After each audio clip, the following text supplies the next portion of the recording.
Hey everybody, I'm Tyler Stotsky here with the 2020-21 Male Collegiate Achievement Award winner for the Great Midwest Athletic Conference, Andrew Czech of Walsh University. Andrew, thank you so much for your time and congratulations.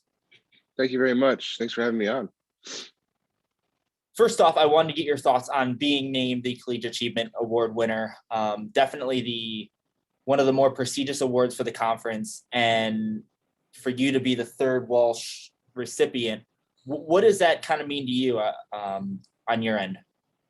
Yeah, over the past year, it's been a difficult time for my family and myself, especially with COVID and coming back from injury. So getting this award just to cap off my career has just been a pleasure and blessing for me. That was actually going to be one of my first questions. Was you hurt your knee before the 2021 season, or no, I'm sorry, 2020, sorry.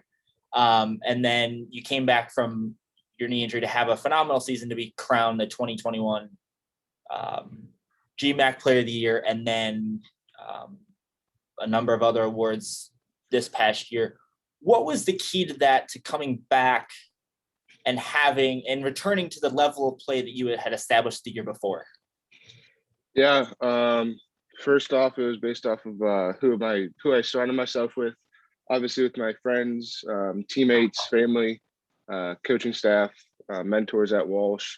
That really helped me whenever I felt down. My mentality had to be there 100% of the time to help me drive to achieve my goals. So with that being said, just kind of the community there at Walsh and with my family just helped me persevere and be the person that I knew I could be, even though I had a serious injury.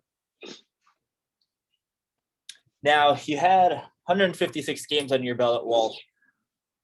What would you say would have been the most memorable moment of your career with the maroon and gold? The most memorable moment. I have to go back to, I think it was 2019 year. We knocked off ODU in the first round of the GMAC tournament. We were the 8 seed, they were the 1 seed. It was a pretty exciting time. We knew we could beat them. We played them earlier in the year. I think we split, and then we ended up playing them first round of the tournament. They're a really good team. We were also. And then so that's probably my favorite game of all time. Who was the toughest pitcher that you would have faced within the conference over your career at Walsh? Toughest pitcher that I've had to face. There's been some good ones. It's been 6 years, so it's been quite a lengthy guide. Our guys are pretty dang good themselves. Drew Sawyer and Nick Bebout, very good. Nick Barkdale also, he's a Walsh guy. I know you just heard this past year, but all three of those guys are really good. But one of the top arms probably had to go to I forget the guy's name, but he was from Findlay. Had to be him, or I'm drawing a blank, sorry, or Cruz from Hillsdale 3 years ago or 2 years ago. He graduated. He's pretty good. Okay. Obviously, your numbers speak for themselves. 382 average, 49 home runs, 135 walks in your career.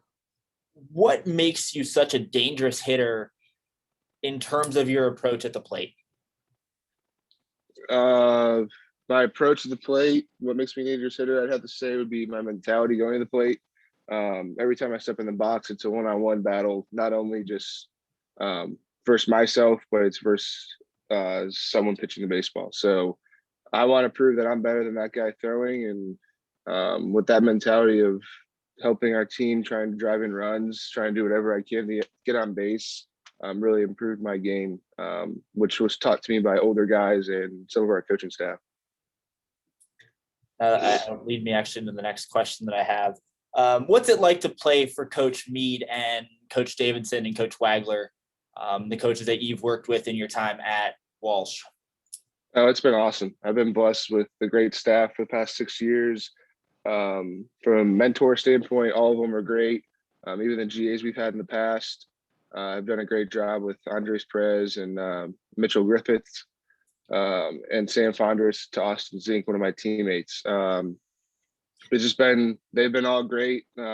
All six of them have had plenty of baseball knowledge and baseball games right at their belt at the collegiate level. Just so to hear from them and get different perspectives from where I've come from and how many games I've played at that level, it just kind of all made great sense to me at the end of the game as I wrapped up my career. Obviously, with you being the super senior on the team with 6 years, did you have a leadership type role with the guys on the team? Yeah, absolutely, I did. A lot of our guys looked up to me. I know we had some younger guys this year with that freshman class that looked up to me highly, and I still talk to all of them every day, make sure they're doing all right. But yeah, I was basically like the grandpa of the team, just making sure everyone was all right, doing their part, and had no issues. So from class schedules to make sure we're getting the workouts on time and getting the extra work, I was doing it all.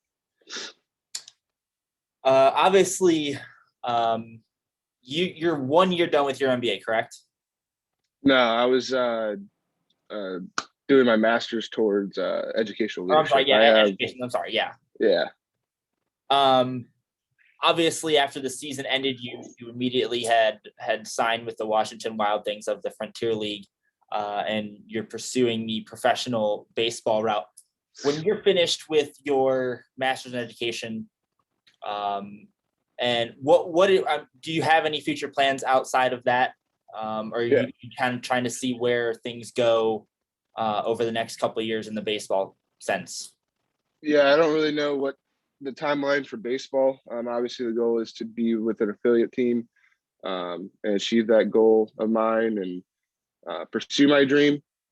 Who knows on how long that timeline is? I mean, as we always say, we always want to carry our dreams as a little kid of going to play professional baseball. So who knows when my timer will end personally.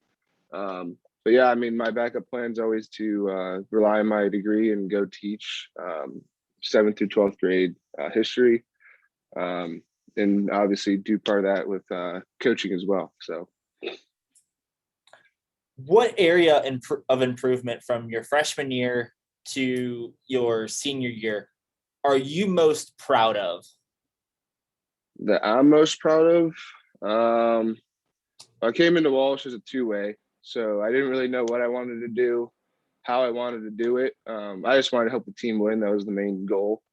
So I came in, I mean, obviously as a young kid, I was pressed with trying to do both. And obviously that didn't work out too well from the pitching side. And I had met with our coaching staff the following year after my freshman year, and they said, "You're going to be a hitter.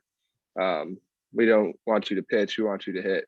And when they said that, that's what it kind of started clicking from there on for me. I mean, I always could swing it a little bit, but when I got to Walsh, that's when everything tapped in, figured out how to use my body, my size, my strength. And that's the other thing too that I'm most impressed about was my physical appearance. Yeah, I'm big and tall, but I learned how to use my body more than ever, especially coming back with the knee injuries that I've had. Just learning how my body works, how I feel, working out with our training staff has really showed me how to use and incorporate things in my body that I've never thought I could use before. Absolutely. You were a key part of what I've been told from Coach Mead with the 2nd and 7 reading program. Talk to me a little bit about that, of what that entailed for you and the team. Yeah, that was a program we did over at Louisville. I mean, it was awesome. It's everything that I want to be when I grow up. After baseball is done, I want to be involved with the community and kids. And that's a great community over there. And we'd always go over there and read to them before we went to playoffs. And we'd be teachers for a day. Just go over, hang out with them. I mean, they looked up to you.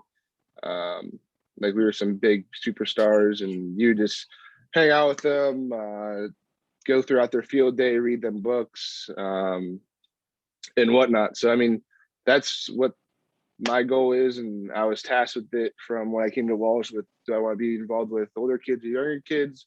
And obviously from second and seventh showed me that I can't be with younger kids because it's going to be a free for all day. But yeah, I mean, it's a great program to give back, and obviously spend time in the community around that area is very important, not to only me, but also my teammates and coaching staff there at Walsh.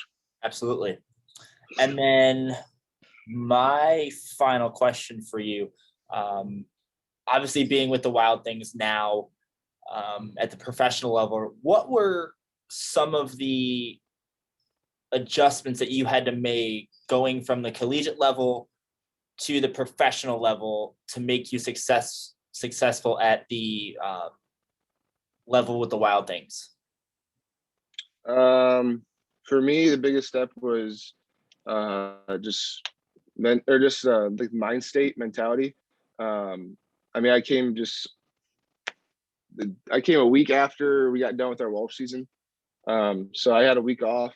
And for me, I mean, yeah, my mind was kind of set on, I knew I was going to play, but didn't know how soon. And obviously after a long season like we had with everything going on, I was pretty drained mentally, and trying to still process some things going on. And that mindset of that first game when it happened with the Wild Things, I mean, it hit me that I was playing professional baseball, but didn't actually hit me until a couple weeks ago. And then I started figuring some things out, and it was like, all right, like we're here now, like let's do this. And that's been the biggest thing for me from that mind state, that mentality, getting back to the way I've always been playing.